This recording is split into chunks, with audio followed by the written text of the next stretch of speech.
chia cả loan khi sông kham sông keng uk na to ga lim don lên tua gam noa khut to bao kham in pi in ke hai bang hong ngang gi ge tua mun tun chang to pa phadi no ma sin te hallelujah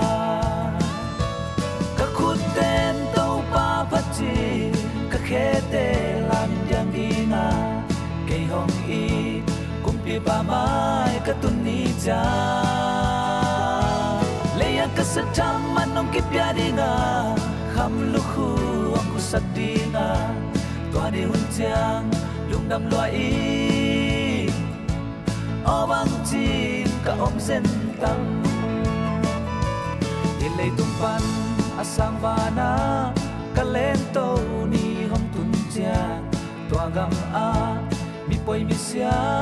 om lo di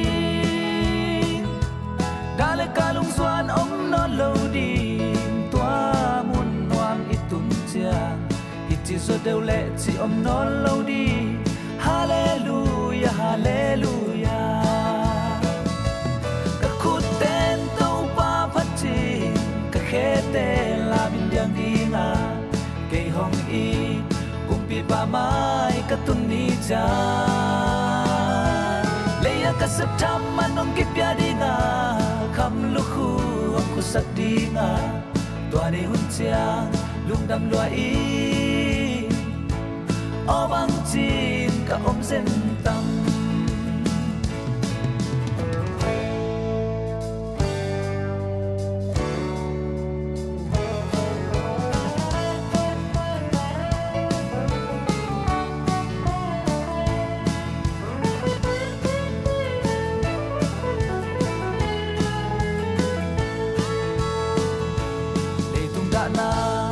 pai sani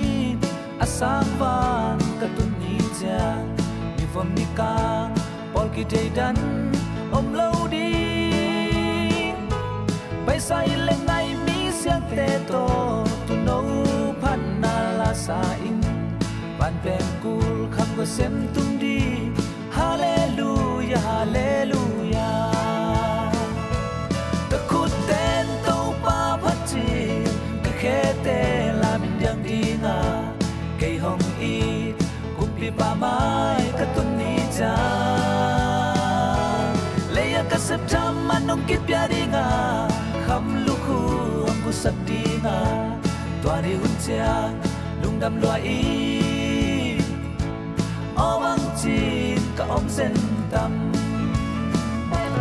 ka khut ten to pa phachi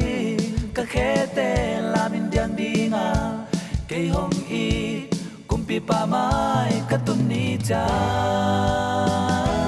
leya ka satam manong ki pya dinga kham lu khu ang ku sak dinga tua ni hun chang lung dam lua i o bang chin ka om sen tam